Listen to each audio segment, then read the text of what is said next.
सर्वांचं मार्गदर्शक, सर्वांचा आधारस्तंभ, आदिवासीवाद आयुष्यमान देवरामजी लांडे साहेब आपल्या सर्वांना संबोधित करतील आणि त्यानंतर आपल्या सर्वांचे आभार व्यक्त करतील तुषार भाऊ कदम. डॉक्टर बाबासाहेब आंबेडकरांच्या जयंतीच्या निमित्ताने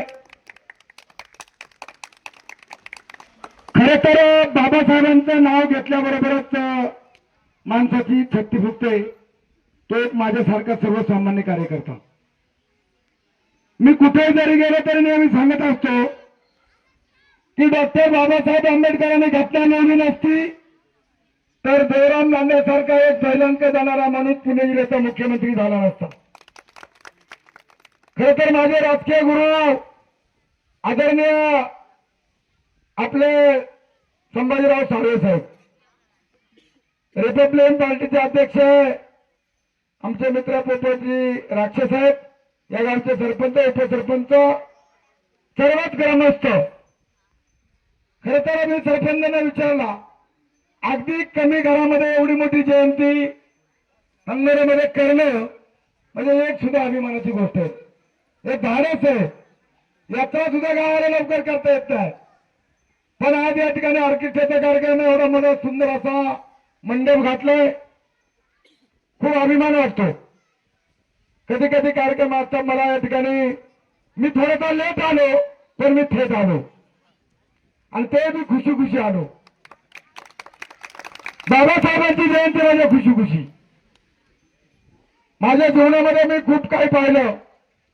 सत्तामध्ये असताना मला खरं तर राक्षे साहेबांनी या ठिकाणी उल्लेख केला. खरोखर माझं अध्यक्षपद जाता जाता राहिलं.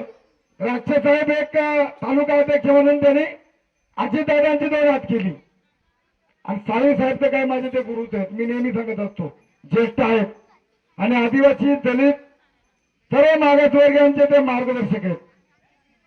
मी भाषण करायला सुद्धा साळवे साहेबांची भाषण ऐकून मी पुढारी झालो. हे मला अभिमानाने सांगायचंय. आमच्या केवाडीमध्ये आमचे बंधू मधु लवंडे आहेत. ते मला परवाला म्हणले तुम्ही जर नाही आले साहेब तर मग बघा. म्हणजे एक अधिकाराचा. आज जवळजवळ मी 19 लग्न केली.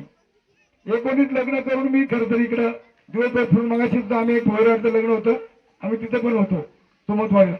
ही सर्व माणसं अत्यंत समोर बसल्या माझ्या महिला भगिनी. मी आल्याबरोबर मग त्यांनी टाळ्या वाजवल्या. एक वादळ म्हणलं ना तर एक आदर असताना सर्वसामान्य माणूस आहे. मला खर तर मी मगाशी साळवे साहेब बोलले आमदार खासदार साहेब काय गरज नाही आमदार खासदारांची. व आले ते मावळे राहिले ते कावळे. शेवटी बाबासाहेबांनी मावळ्यांना शिकवण दिली. जर बाबासाहेबांनी घटना लिहिली नसती तर आपल्याला सुद्धा जगता नसतं आलं. ह्याच्या योजनाच नाही. गाय असेल, म्हशी असेल, शेळ्या असतील, ताडपत्री असेल, गिरणी असेल, ही सगळी बाबासाहेबांची घटना आहे. म्हणून हे म्हणतात आम्ही दिलं, परंतु बाबासाहेबांनी घटना लिहिल्यामुळं तुम्हाला आम्हाला न्याय भेटतो आणि ते आपण करणं विसरता कामा नाही. अनेकांनी या ठिकाणी खरं तर मला सांगायला दुसरे कारण बाळासाहेबांचे नातू खरं तर आंबेडकर साहेबांनी मला आमदारकी तिकीट दिली. 25,000 मतं घेतली. पडलं तर पडू द्या, पण घ्याच्या टाकीने सगळ्यांचा सगळ्यांना घ्यायचं ठेवलं. सगळ्यांना घ्यायचं ठेवलं. 4थ्या फेरीपर्यंत आला आला आला आला आला वादळ आला. यांची माकमुक झाली. याला वाटलं आम्ही पुढे हे वादळ एवढं पुढे कसं गेलं बा. पहिली फेरी देवराम लांडे पुढे आणि मतमध्ये इकडे सुरू झाली. एक अभिमानाची गोष्ट आहे का 4 ते 5 फेऱ्यापर्यंत आमदारकीला आपण पुढे होतो. म्हणजे ही खरं तर घटनेच्या बाळासाहेबांच्या घटनेच्या आणि आपल्या निष्ठेची 25,000 मत मला भेटलेत ना साळवे साहेब. मी आजही लोकांना सांगतो मी गरिबांचा आमदार आहे. तुम्हाला तालुक्याला मी मागे टाकलं हे काही सोपं नाही. हे काही सोपं नाही. एकही पुढारी बरोबर नसताना देवराम लांडे सुद्धा 25,000 मतदान घेऊ शकतो. तालुक्याला मागे टाकू शकतो. सगळ्यांच्या पत्त्या गुण करू शकतो. हे मी करता दाखवून दिलेलं आहे. आता सुद्धा जिल्हा परिषदला लय त्रास झाला हो. अख्खा तालुका लढला पण देवराम नाही पडलं. तुम्ही होतेच पर त्याला तो मागणार, परंतु पुढाऱ्याने मोकार मोकळ बुवा त्यांच्या काय मनात धाकधूक होते काय नाही बुवा. बरं आपलं कसं स्पष्ट आहे, मनकर पाठवा अपघात होऊ द्या वादळ सुटला, पैसे बुडू द्या वादळ सुटला, एखाद्याला ठ्यास लागून पडू द्या वादळ सुटला, एखादा धरणात बुडू द्या वादळ सुटला. आणि म्हणून सर्वसामान्य माणसाला मदत करणारा मी कार्यकर्ते आहे. आणि म्हणून मला वैयक्तिक देवराम लांडे या नावाला आदिवासी वादाला खरं तर मला माझ्या घरामध्ये तुम्ही कधी बाबासाहेबांचा फोटो आहे. मी 5,000 गिरणी वाटल्या, कोणी पुढाऱ्याने बाबासाहेबांचा फोटो लावला का नाही मला माहित नाही, पण त्या गिरणीवरती माझा हात जोडलेला माझा फोटो आहे आणि बाबासाहेबांचा फोटो आहे. कुठेही गेलं तर बाबासाहेबांचा फोटो त्या गिरणीवर दिसेल. एक मी पहिल्यांदा धाडस खरं तर पुणे जिल्ह्यामध्ये केलं. अशा प्रकारचं खरं तर चांगल्या प्रकारचं एक काम बाबासाहेबांच्या माध्यमातून माझ्यासारख्या कार्यकर्त्याला करता आलं. निवडणुका येतील निवडणुका जातील तो सोडून द्या, निवडणूक एक क्षणिक आहे. आणि आता शेवटी माणसं कमवणं माणसं जोडणं हे माझ्यासारख्या कार्यकर्त्याला चांगलं जमलंय. मला जिथं जिथं आता मी फार कोपरे मांड्यापर्यंत पण जयंतीला जातो. आता आमच्या खांडीच्या वाडला मोठी जयंती आहे. मग ती म्हणजे साहेब तुमच्या शिवाय आला नाही, तुम्ही आलेच पाहिजे. म्हणलं मी डीजीवर नाचायच आलो, मी थोडं तर लेट झालो नाही तर मी इथं पण डीजीवर नाचलो असतो. मी केवाडीमध्ये आमच्या मधुशेठा आम्ही स्वतः त्या दिवशी केवाडला जयंती आम्ही गेल्या वर्षी पण एक कार्यक्रम आणला होता. यावर्षी थोडंसं आमच्या सुट्ट्यांत झाल्यामुळे आम्ही बघतोय. परंतु जयंती म्हणलं तर मला वैयक्तिक अभिमान आहे आणि तो मी जिवंत असेपर्यंत असणार आहे, जिवंत असण्यापर्यंत असणार आहे. याचं कारण आरक्षण आणि बाबासाहेबांची घटना. ही घटना कोणी बदलू शकत नाही. हे तर आरक्षण बदला, हे बदला, ते बदला.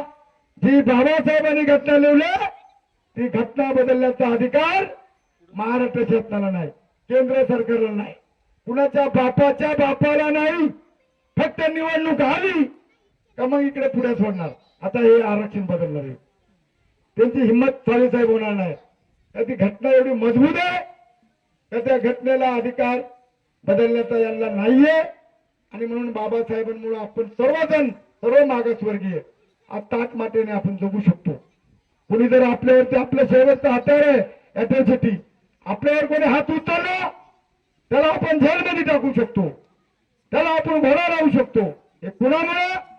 डॉक्टर बाबासाहेबांमुळे करू शकतो. हे म्हणून बाबासाहेबांची जी ताकद आहे, बाबासाहेबांनी जे मागासवर्गांना दिलेलं हत्यार आहे हे कुणी आपल्या हातातून घेऊ शकत नाही.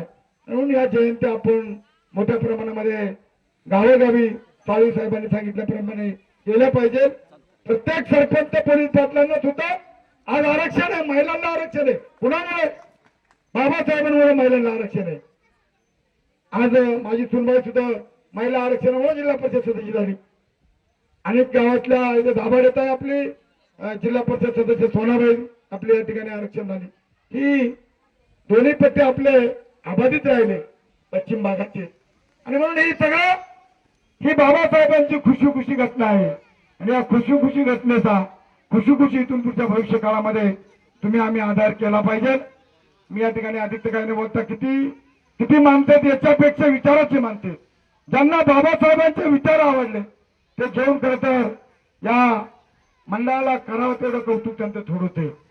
सरपंचांनी सांगितलं का अगदी 15-20 घरामध्ये एवढी मोठी भव्य दिवस जयंती डीजी ऑर्केस्ट्रा, हा मंडप, हा स्टेज, ही जी कर्तव्यदारी आहे या तरुण मंडळाची तुमच्या कामाला सलाम आहे. तुम्ही निश्चितपणे चांगल्या प्रकारचा आदर्श गाव म्हणून या अनुभवाचं नाव तुम्ही खरं तर मोठं उंचावर नेलेलं आहे.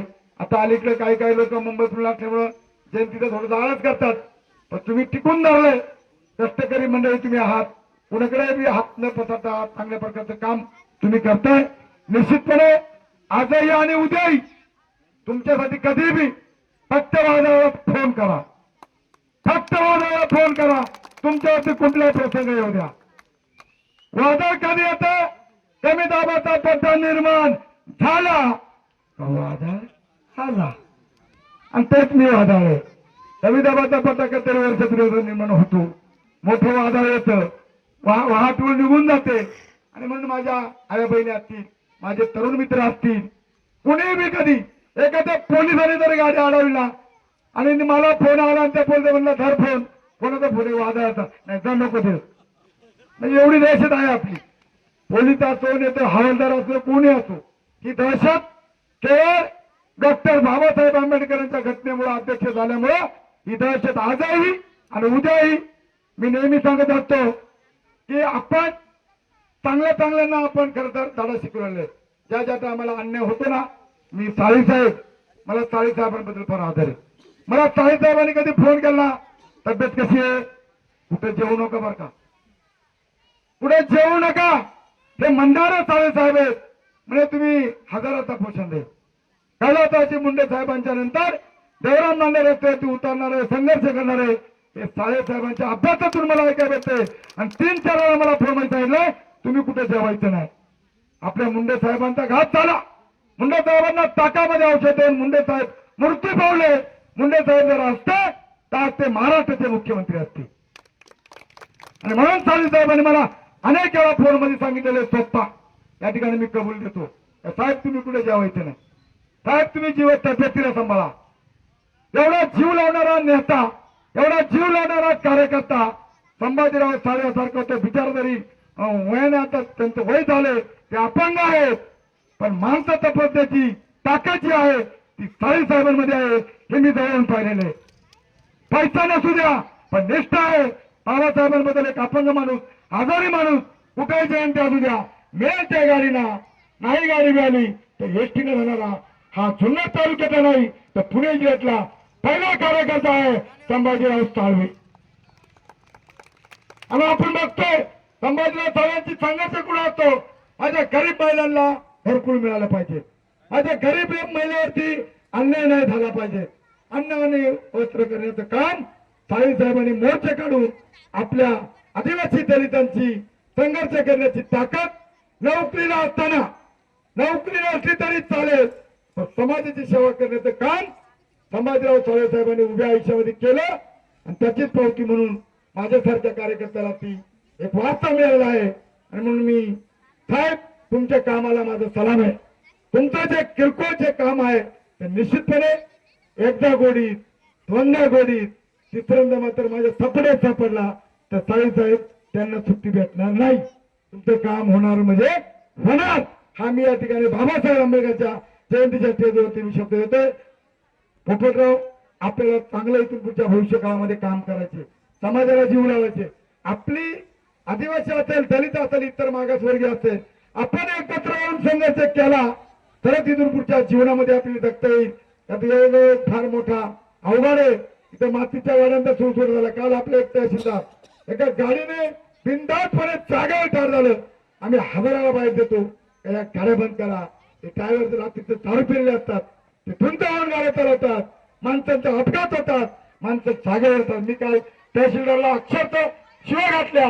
एक नाईक तहसीलदारचा जीव गेलाय. या गाड्या किती दिवस चालणार आहेत, किती धुमाकूळ घालणार आहेत, अशा प्रकारचं आव्हान मी तहसीलदारला साळेसाहेब सकाळी फोनवर झापले नाही. मी तुम्ही हे कुठेतरी बंद करा. आणि म्हणून हे कुठेतरी बंद झालं पाहिजे. आपल्या सर्वसामान्य माणसाला न्याय भेटला पाहिजे. खूप वेळ झालाय. आपल्याला पुढच्या कार्यक्रमाची आपण सर्व आतुरतेने वाट पाहत आहे. तुम्ही आम्हाला या ठिकाणी बोलावलं आणि अगदी खुशी हा शब्द माझ्या महाराष्ट्रात आहे. मी कधीच नाराज नाही. माझ्या उभ्या आयुष्यामध्ये माझा आदिवासी असेल, माझा दलित असेल, माझा इतर मागासवर्गीय असेल, तो जर खुशी जगला तर आपणही खुशी जगू. आणि म्हणून तुमच्या खुशी जगण्यासाठी या आदिवासी वादळाला कधी सांगा, कधी फोन करा, रात्री 12 वाजता फोन करा, हे वादळ तुमच्याकडे धावून येईल. माझा फोन नंबर इतका सोपा आहे 9011317272. माझा नंबर आहे 7272 आहे आणि गडी 7272 आहे. फार लिहून घ्यायची गरज आहे. अशा प्रकारचा माझा फोन आहे. निश्चितपणे येणाऱ्या काळामध्ये आपण सारी मंडळी संघर्ष करू. बाबासाहेबांनी शिका आणि संघर्ष करा आणि संघटित व्हा. अशा प्रकारची बाबासाहेबांचा आज्ञा पाळू आणि संघटित होऊन आपण अन्यायाला वाचा फोडू. अशा प्रकारचे आपण सर्वांना मी विनंती करतो आणि थांबतो. जय हिंद, जय महाराष्ट्र, जय भीम, जय बाबासाहेब.